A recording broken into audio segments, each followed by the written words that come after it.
الحمد لله وحده والصلاة والسلام على من لا نبي بعده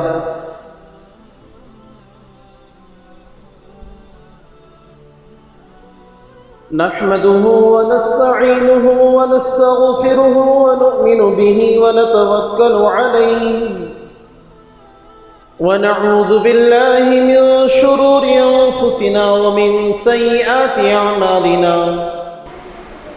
من يهده الله فلا مضل له ومن يضلله فلا هادي له ونشهد أن لا إله إلا الله وحده لا شريك له ونشهد أن سيدنا وسندنا ومولانا محمدا عبده ورسوله أما بعد فقد قال الله عز وجل في كلامه المجيد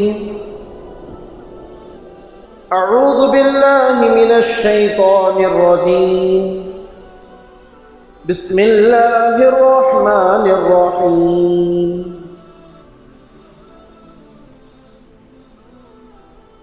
يا أيها الذين آمنوا قوا أنفسكم وأهليكم نارا وقودها الناس والحجارة عليها ملائكة غلاظ شداد لا يعصون الله ما أمرهم ويفعلون ما يؤمرون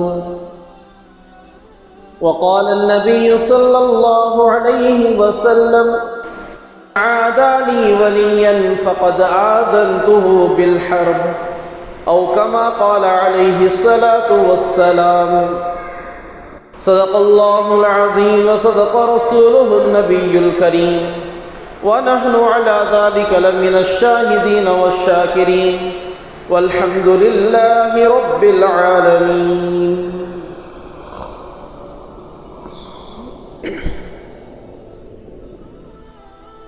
محترم بزرگوں، عزیز دوستوں، اللہ کے لاڈلے اور پیارے بندوں،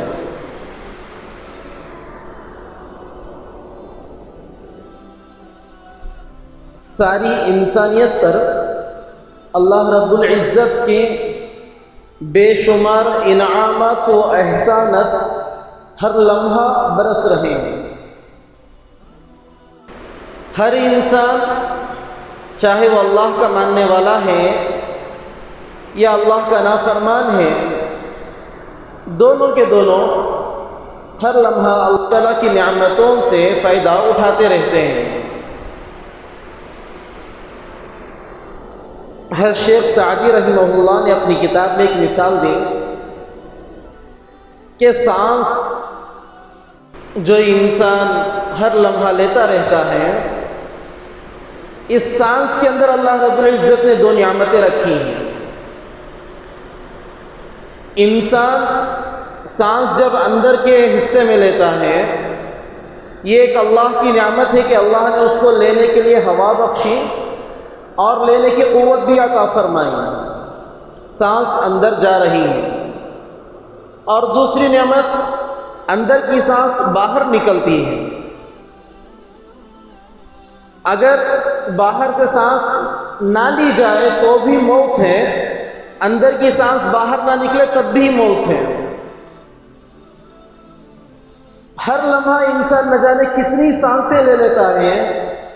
اللہ رب العزت نے ان انعامات کو، بلکہ اسے بے شمار انعامات کو انسان پر نچھاور فرما رکھا ہے۔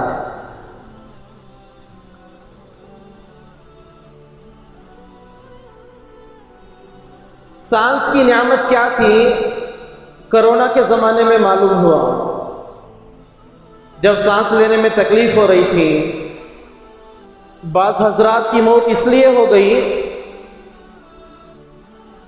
کہ انہیں آکسیجن نہیں ملا، سلنڈر نہیں ملا۔ لوگ تڑپ رہے تھے سانس لینے کے لیے، اور اللہ رب العزت انسانوں کی پیدائش سے ان کی موت تک بغیر حساب کتاب کے سانس کی دولت عطا فرماتے ہیں۔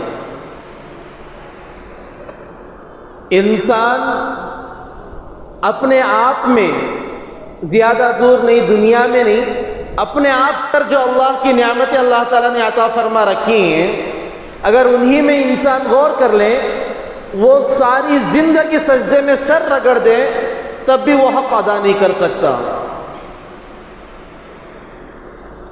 اللہ تعالیٰ نے ہاتھ پیر دیے، آنکھ دیے، بولنے کے لیے زبان دی، بے حساب نعمتیں، اور ہر ایک نعمت لاکھوں کروڑوں روپیے دے کر بھی انسان حاصل نہیں کر سکتا۔ لاکھوں کروڑوں دے دیں مگر انسان اللہ تعالیٰ کی دی ہوئی اعضاء، بس یہ سامنے جو ظاہری اعضاء ہیں، ان اعضاء کو انسان خرید نہیں سکتا۔ دنیا اتنی ترقی کر چکی ہے مگر پھر بھی ساری ترقی کے حدیں پار کر کر بھی ایسے مکمل اعضاء جیسے اللہ نے دیے ہوں، ساری دنیا کے سائنسدان، ڈاکٹرز، سارے لوگ مل کر عطا نہیں کر سکتے۔ الغرض اللہ تعالیٰ کی نعمتیں ہیں، ان میں سب سے عظیم، سب سے اعلیٰ و اشرف نعمت ہے اللہ رب العزت کی ایمان۔ کچھ نعمتیں اللہ تعالیٰ کی عمومی طور پر ہیں، اللہ ماننے والوں کو بھی دیتے ہیں، نہ ماننے والوں کو بھی دیتے ہیں، چاہنے والوں کو بھی دیتے ہیں، نہ چاہنے والوں کو بھی دیتے ہیں، مگر کچھ چیزیں خاص ہوتی ہیں، اللہ تعالیٰ چنندہ بندوں کو عطا فرماتے ہیں۔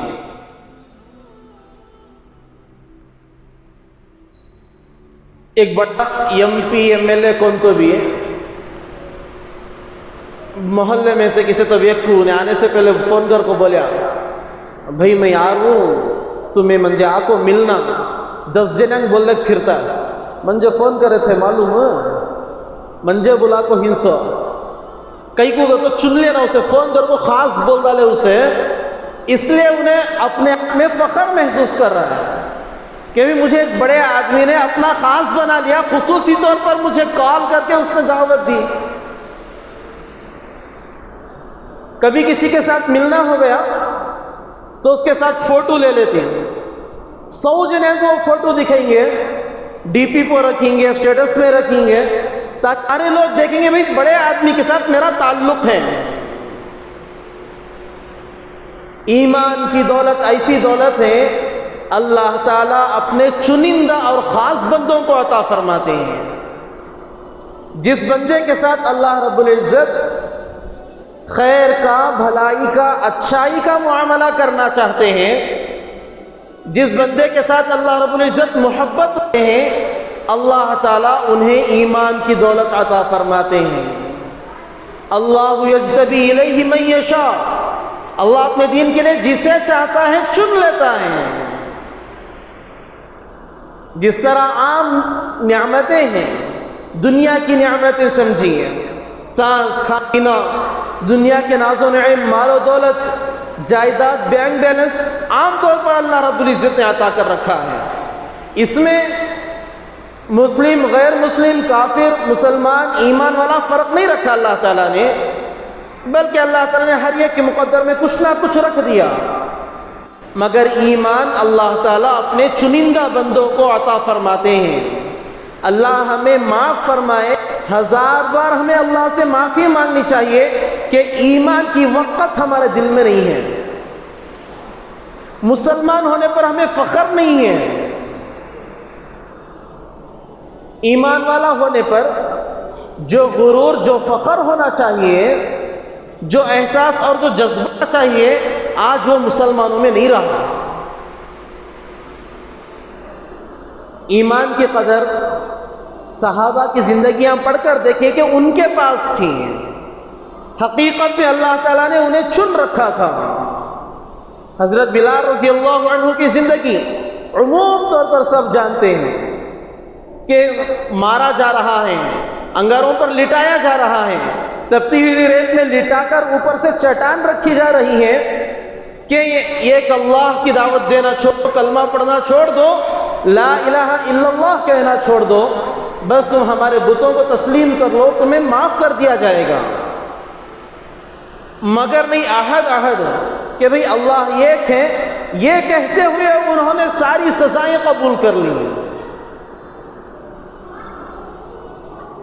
کتنے صحابہ کی زندگی بس توحید کے لیے، ایمان کے لیے انہوں نے اپنی جانیں نچھاور کر دی ہیں، صرف اور صرف ایمان کی خاطر۔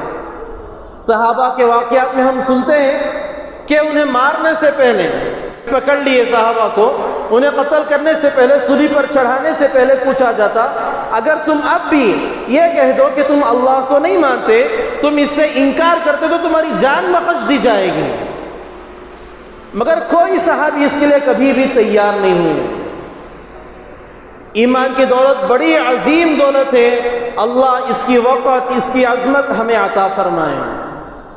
بہت سمجھنے کی ضرورت ہے، بلکہ اللہ تعالیٰ سے مانگنا چاہیے کہ یا اللہ ایمان کی وقت کیا ہے، اس کی قدر و قیمت کیا ہے، تو ہمارے دلوں میں اس بات کو ڈال دے۔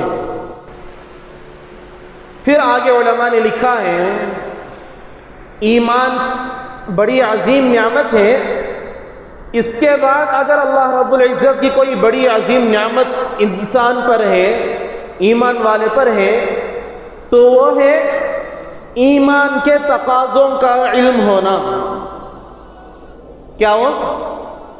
ایمان کے تقاضوں کا علم ہونا، کہ بھئی ایمان لانے کے بعد ایمان ہم سے کیا تقاضا کرتا ہے، اسلام لانے کے بعد مسلمان ہونے کی حیثیت سے ہم پر کیا کیا چیزیں فرض ہوتی ہیں، ہمارا ایمان ہم سے کن چیزوں کا مطالبہ کر رہا ہے، اس چیز کا علم مل جائے ایمان کے بعد یہ بڑی عظیم دولت ہے۔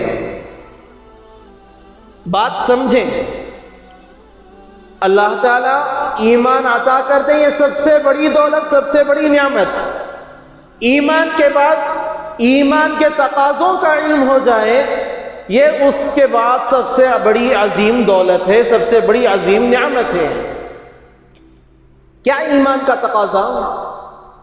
کہ بھی ایمان لا لیے، اب اللہ تعالیٰ کے جو احکامات ہیں ان احکامات پر عمل پیرا ہونا، اللہ کے نبی صلی اللہ علیہ وسلم کی جو سنتیں ہیں ان کو جاننا، ان پر عمل کرنا، جو دینی احکامات ہیں ان کو جاننا، شریعت ہمیں کیا حکم دیتی ہے ان احکامات کو معلوم کرنا، یہ ایمان کے تقاضوں کا علم ہے۔ ہم اللہ کے بندے ہیں، ہر ایمان والا اللہ کا بندہ اور اللہ کا غلام ہے۔ بندہ اور غلام کے لیے یہ بات ضروری ہے کہ وہ وہی کام کرے جو اس کے آقا کا حکم ہے۔ اور کے لیے، بندے کے لیے یہ بات ضروری ہے کہ وہ وہی کام کرے جو اس کے آقا کا حکم ہے۔ آقا کے حکم کی خلاف ورزی کرے گا، بندگی سے، غلامی سے نکال دیا جائے گا۔ بندگی میں باقی رہنا ہے، غلامی میں باقی رہنا ہے۔ جو غلامی عزت و شرافت عطا کرتی ہے کہ اللہ کا بندہ ہے، اس سے بڑی عزت و شرافت اور کچھ نہیں۔ اس کے لیے اللہ تعالیٰ کا کیا حکم ہے، اس کے کیا احکامات ہم پر ہیں، اس کا جاننا ضروری ہے۔ انہی احکامات کو علوم دینیہ کہا جاتا ہے، دینی تعلیم۔ انہی احکامات کو دینی تعلیم کہا جاتا ہے۔ ہر بندے کے لیے یہ بات ضروری ہے کہ وہ اگر اللہ کا حقیقی بندہ بننا چاہتا ہے، حقیقی ایمان والا بننا چاہتا ہے، اللہ تعالیٰ کی حقیقی نعمتیں حاصل کرنا چاہتا ہے، تو وہ ایمان کے بعد ایمانی تقاضوں کا علم حاصل کرے، دین تعلیم حاصل کرے۔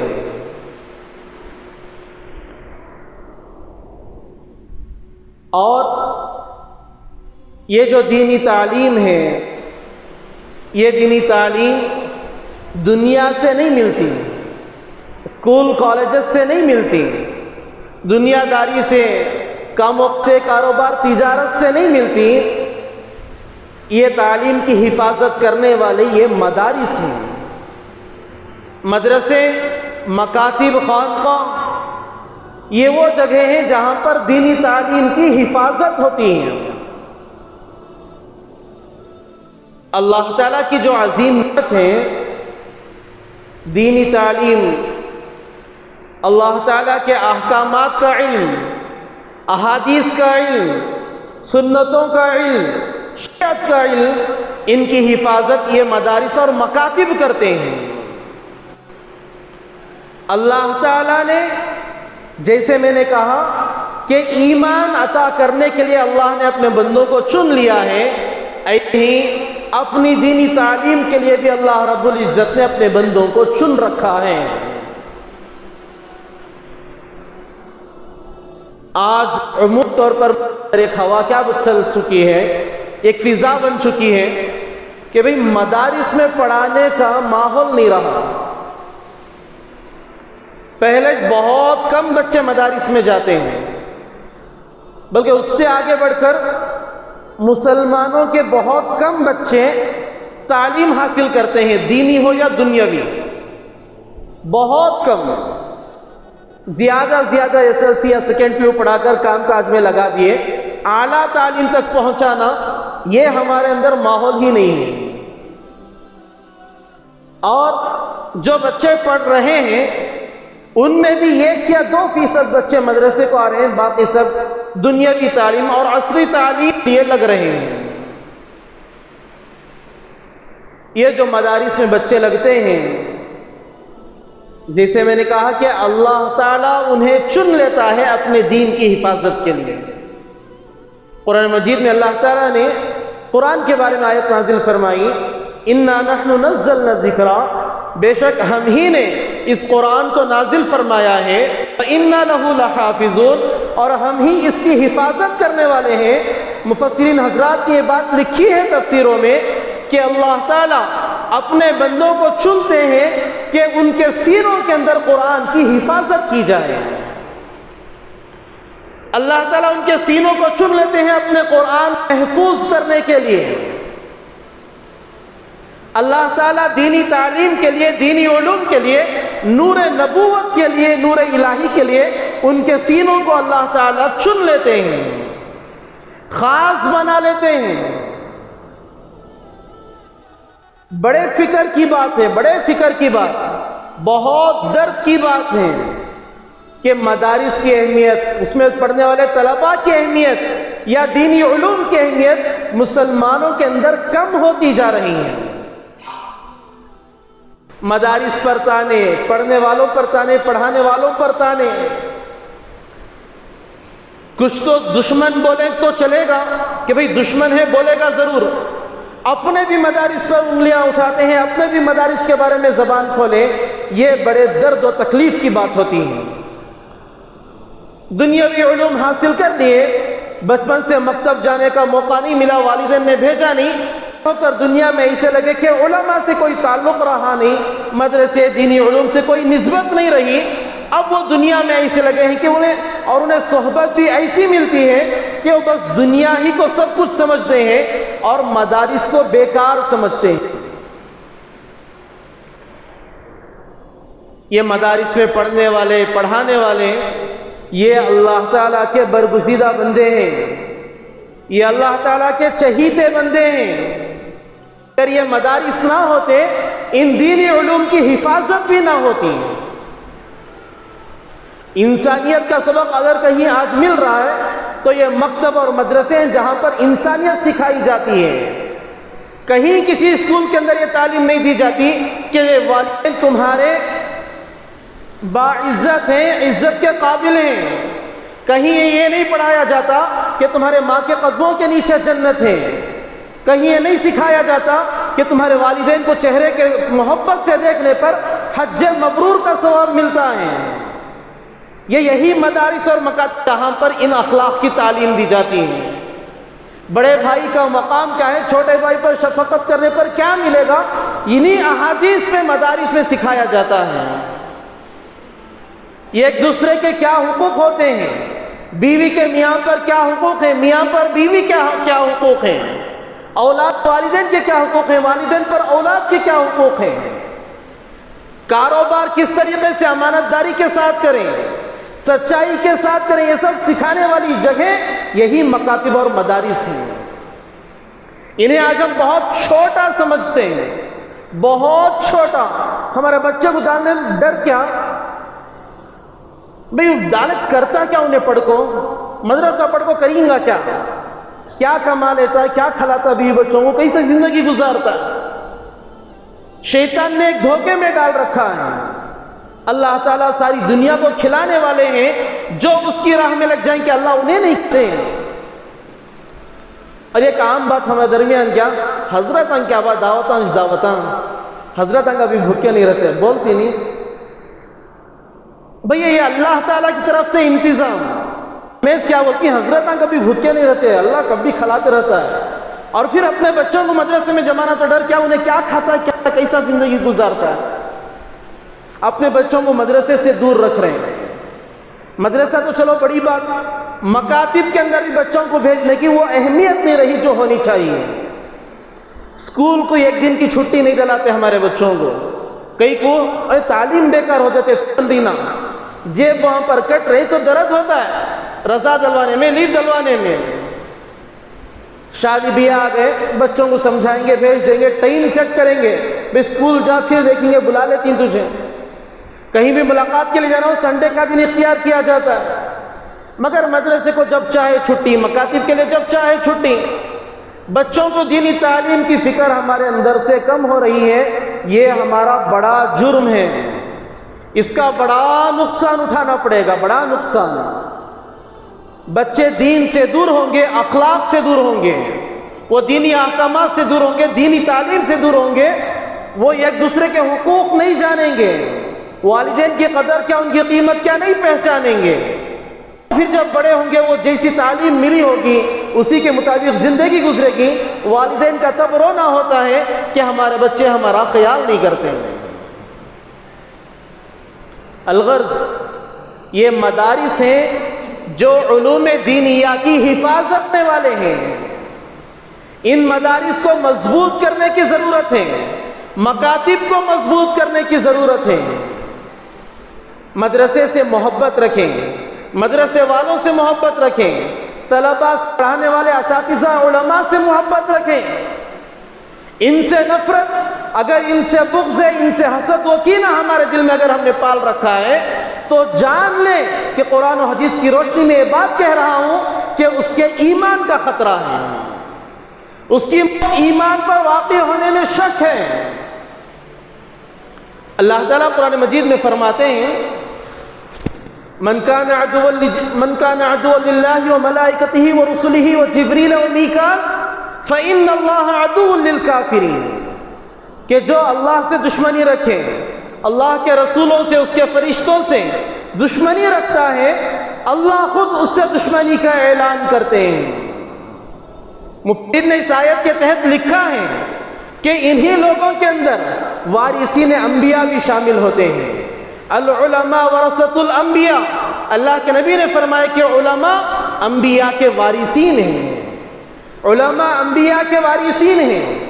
جیسا انبیاء کی عزت و عظمت, ان کی قدردانی امت پر لازم ہوتی ہے, علماء کی عزت و عظمت اور ان کی قدردانی بھی امت پر لازم اور ضروری ہے. اگر کوئی علماء سے بغض رکھتا ہے, اولیاء اللہ سے بغض رکھتا ہے, مدرسے میں پڑھنے والے بچوں سے بغض رکھتا ہے, مدارس سے بغض رکھتا ہے, اللہ تعالیٰ اس کے لیے دشمنی کا اعلان کرتے ہیں.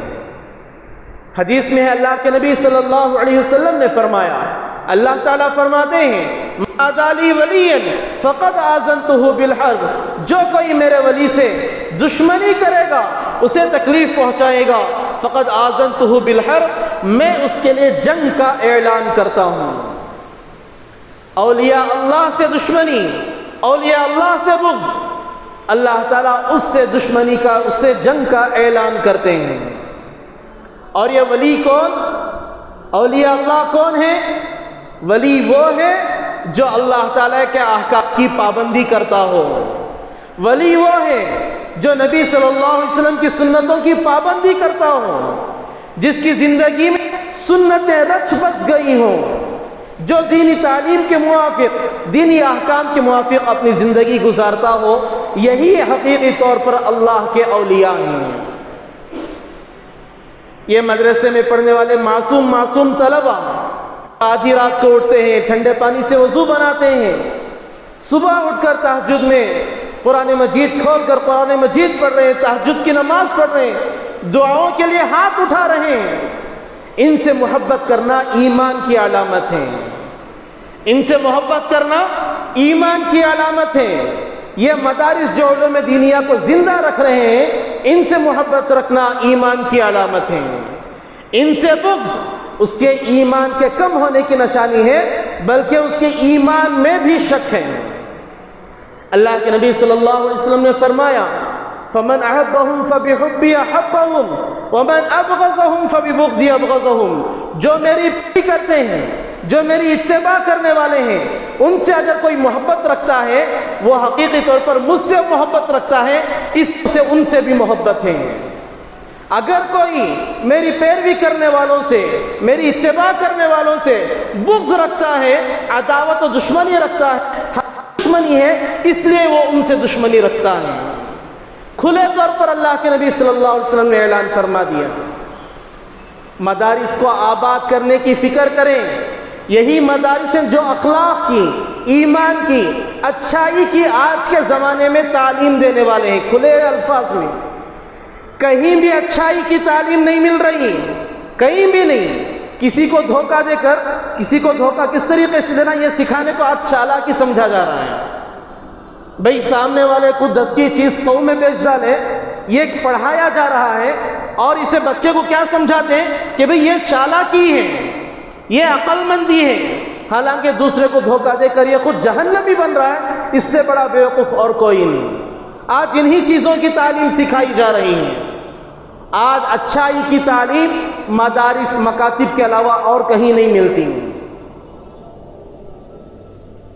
تلنگانہ، حیدرآباد، 25 تاریخ کا واقعہ۔ ایک صاحب ہے وہاں پر، اسلم نام کے، گھر میں بہن کو پڑھا لے کو تھے، 8th کلاس کی بچی کو پڑھا لے کر ہی بہن کو سوشل سٹڈی کی ایک کتاب کے اندر ایک عنوان تھا، سبق تھا، national movement the last phase 1990 to 1947، یعنی قومی تحریک جو جنگ آزادیاں ہوئی تھیں اس کے بارے میں، جو آخری جنگ ہوئی اور اس کے بعد آزادی ملی ہمارے ملک کو، اس کے متعلق ایک سبق تھا، اور اس کے اندر تصاویر دی گئی تھیں، جس کے اندر نہرو جی ہیں، گاندھی جی ہیں، اور فریڈم فائٹرز کے فوٹوز وغیرہ، ان کے مومنٹس کے فوٹوز وغیرہ ہیں۔ ساتھ میں ایک تصویر دی گئی ہے ٹیررسٹ کے نام سے، جس کے اندر ایک ہاتھ میں قرآن ہے اور ایک ہاتھ میں گن ہے۔ کہیں دوسری جگہ نہیں، ہمارے ملک میں، ہمارے پڑوسی صوبے میں اسکول کے اندر ان چیزوں کی تعلیم دی جا رہی ہے۔ ہمارے بچوں کے ذہنوں کو بچپن ہی سے گھمانے کی اور نفرت انگیز بنانے کی کوششیں۔ ان مدارس کو اگر ہم مضبوط نہیں کریں گے، آگے چل کر ہمارے بچے اس اسلام کے مخالف خود ہماری اولاد ہوں گی۔ بچپن ہی سے انہیں یہ نیو ایجوکیشن پالیسی آنے والی ہے 1-2 سال کے اندر، اس کے اندر سب کچھ یہی پڑھایا جا رہا ہے کہ کس طریقے سے ہمارے بچوں کے ذہنوں کو تبدیل کیا جائے۔ تبدیل کرنے کے لیے ضروری کہ بچوں کے ایمان کو بدل دیں۔ اس کی تعلیم بدل گئی، سمجھو کہ بچہ بدل گیا، تعلیم بدل گئی، سمجھو کہ مذہب بدل گیا۔ ایک چیپٹر اس میں سے پڑھنے کا موقع ملا، نیو ایجوکیشن پالیسی کے اندر صدقہ کرنا بڑی فضیلت کی چیز ہے، نہیں ہمیشہ بتاتے رہتے، نہیں حدیث کے اندر ہے، قرآن کے اندر ہے کہ بھئی صدقہ کرو، صدقہ کرو۔ مسلمانوں کو ہمیشہ کی تعلیم دی گئی ہے، مگر اس کے اندر صدقہ کرنے کی کچھ الگ ہی تصویر بتائی گئی ہے کہ بھئی غیروں کی ایک کوئی دیوی ہے، اسے کوئی چیز سے روکا گیا تھا، صدقہ کرنے سے باہر نہیں جا سکتی تھی، ایک وعدے کو توڑ کر اس نے صدقہ کیا۔ گویا اس میں بتلایا جا رہا ہے کہ بھئی وعدوں کو توڑ کر بھی صدقہ کیا جا سکتا ہے تو کرنا چاہیے، اتنی بڑی چیز ہے۔ کھلے الفاظ میں بول نہیں سکتے، ورنہ صاف بول سکتے تھے۔ بہت ساری چیزیں ہیں تعلیم کے طور پر، تعلیم کے نام پر ہمارے بچوں کے ایمان کو خراب کرنے کی کوششیں شروع ہو چکی ہیں۔ ابھی یہ جو تلنگانہ کا واقعہ میں کہہ رہا ہوں، حکومت کو درخواستیں دی گئی ہیں، حالانکہ اس کتاب کے آخر میں لکھا ہوا ہے کہ یہ کتاب حکومت کی گائیڈ لائنز کے بعد ہی لکھی گئی ہے. یہ کتاب حکومت نے اس پر نظر ثانی فرمائی ہے، حکومت نے دیکھ رکھا ہے، ساری چیزیں ہو رکھی ہیں. بچوں کو پڑھانے کی کتاب بہت باریکی سے دیکھی جاتی ہے. اس کے بعد بھی اس میں ایسی تصاویر جس کے اندر مسلمانوں سے نفرت دلانے کی کوششیں کی جا رہی ہیں. صاف طور پر بٹھا لیں اپنے دلوں میں، دل کے کانوں سے سنیں کہ صحیح تعلیم، اخلاق کی تعلیم، اچھائی کی تعلیم، بھلائی اور خیر کی تعلیم مدارس اور مکاتب سے ملتی ہے، باقی دوسری جگہوں میں نہیں. اور ہمارے بچوں کی تعلیم کی مکمل فکر کریں. بچوں کو کس اسکول میں پڑھا رہے ہیں، کون سی اسکول ہے، مینجمنٹ کون سا ہے، کس ذہنیت کا ہے، کیا سوچ رکھتا ہے، اس کے تعلقات کس سے ہیں، بچوں کو سلیبس کون سا دے رہے ہیں. ہر ایک چیپٹر کے اوپر نظر رکھیں کہ کیا چیز ہمارے بچے پڑھ کر سیکھ کر آ رہے ہیں. آج ان چیزوں کا شعور ہمارے اندر مر چکا ہے، مٹ چکا ہے. انہیں پتا کہ بھئی کوئی دیکھتا نہیں. بچوں کو کتابیں دلا دیے، بچہ جانے اسکول جانے، والدین کھول کر دیکھتے نہیں کہ میرا بچہ پڑھ رہا کیا. زیادہ سے زیادہ ٹیوشن بھیج دیں گے. خود بیٹھ کر بچے کی نگرانی کریں، خود بیٹھ کر بچوں کو کیا پڑھانا ہے، کیا سکھانا ہے دیکھیں. اس کی فکر ہمارے اندر ختم ہو چکی ہے. بچے والدین سے کٹ رہے ہیں. ہمارے بچپنے میں ٹیوشن منڈ بدھی بچے لیتے تھے. اسکول میں جو بچہ پڑھتا نہیں تھا وہ بچے کو ٹیچر کیا دیتے تھے، ذرا ٹیوشن میں ڈالو، ذرا اب ایک ذرا پڑھ لیتا ہے. آج کیا ہوگا ماحول، جو بچہ اچھا پڑھ رہا ہے کہ اسکول میں بلا کیا ہوتا ہے، بہت اچھا پڑھتا ہے اس بچہ، اسے ٹیوشن کو ڈالو اور اچھا پڑھ لیتا ہے. اچھے پڑھنے والے بچے کے لیے آج ٹیوشن بن چکا ہے. ہر بچہ ٹیوشن سے جڑا ہوا ہے. اسکول میں پورا وقت گزرا دن کا، بعد میں شام تک کا وقت جا کر ٹیوشن میں گزرا. والدین کے ساتھ خالی رات کو سونے میں ہے، والدین بھی سو رہے ہیں، بچے بھی سو رہے ہیں. بچوں کی نگرانی، بچوں کے اخلاق کی نگرانی، ان کے تعلیم کی نگرانی، ان کی کیا ضرورتیں ہیں، یہ اس کے لیے والدین کے پاس وقت ہی نہیں. بہت ڈرنے کا مقام ہے، بہت ڈرنے کا مقام. ہمیں سمجھ میں بھی نہیں آ رہا، غیر محسوس طریقے سے ہماری نسلوں کو برباد کرنے کی کوششیں شروع ہیں. وہ اپنی کوششوں میں جاری و ساری ہیں. انہیں پتا ہے کہ یہ امت سوئی ہوئی ہے، یہ امت غفلت کے خواب دیکھ رہی ہے، یہ امت جاگنے والی نہیں. کہ بھئی جتنا بھی اس کو نصیحت کر لیں، جتنے بھی بیانات کر لیں، جتنا بھی سمجھا لیں، اب میں سمجھا رہا ہوں، سن رہی ہے تک، گھر کو جا کر اس کے بارے میں کیا کرنا نہیں سوچیں گے. اللہ کے لیے اپنے بچوں کے تعلیم کی نگرانی کریں گے. بچے ہمارے کیا پڑھ رہے ہیں، کتنا پڑھ رہے ہیں، کیا کس کے پاس پڑھ رہے ہیں، بچوں کو کیا پڑھایا جا رہا ہے. اسکول میں جا کر نگرانی کریں کہ بھی ہمارے بچے پڑھ رہے ہیں نہیں پڑھ رہے ہیں، انہیں تعلیم مل رہی نہیں مل رہی ہے. اور بچوں کو علماء سے جوڑیں، مکاتب سے جوڑیں. چھوٹے بچے ہیں مکتب ہے، بڑے بچے ہیں بالغان ہیں، اس سے بھی بڑے ہیں تو بھی آئیں علماء کے پاس، اپنے امام کے پاس. اپنے آپ کو جتنا علماء سے جوڑ کر رکھیں گے اتنا محفوظ رہیں گے فتنوں سے، مصیبتوں سے، ہر قسم کی آفتوں سے. جتنا علماء سے امت کٹے گی اتنا یہ امت آفت میں پڑے گی، مصیبتوں میں پڑے گی. لہذا یہ جو چیزیں سننے میں آتی ہیں، یہ جو چیزیں دیکھنے میں آ رہی ہیں، یہ ہماری کاہلی اور ہماری غفلت کی وجہ سے ہے. اللہ ہمارے اس جرم کو معاف فرمائے اور نیت کر لیں، ارادہ کر لیں کہ ہم اپنے بچوں کی مکمل نگرانی کریں گے. ان کے تعلیم کی، ان کے 24 گھنٹے کی، ان کے دوست احباب کی، کس سے مل رہے ہیں کس سے نہیں، کب کہاں جا رہے ہیں کہاں آ رہے ہیں، ہر ایک کی نگرانی ہم اپنے بچوں کی کریں گے. سب کریں گے نہیں انشاءاللہ. بس یہاں تک ختم نہ کرو اللہ کے واسطے. یہ بچے آگے چل کر تمہارا سہارا بننے والے ہیں. انہیں آج جو سکھائیں گے بچے کل وہی کریں گے. آج صرف دنیاوی تعلیم میں رکھ دیے، وہاں پر بھلائی کی بات نہیں مل رہی ہے، وہاں پر اچھائی کی تعلیم نہیں مل رہی ہے، وہاں پر صرف دنیا سکھا رہے ہیں.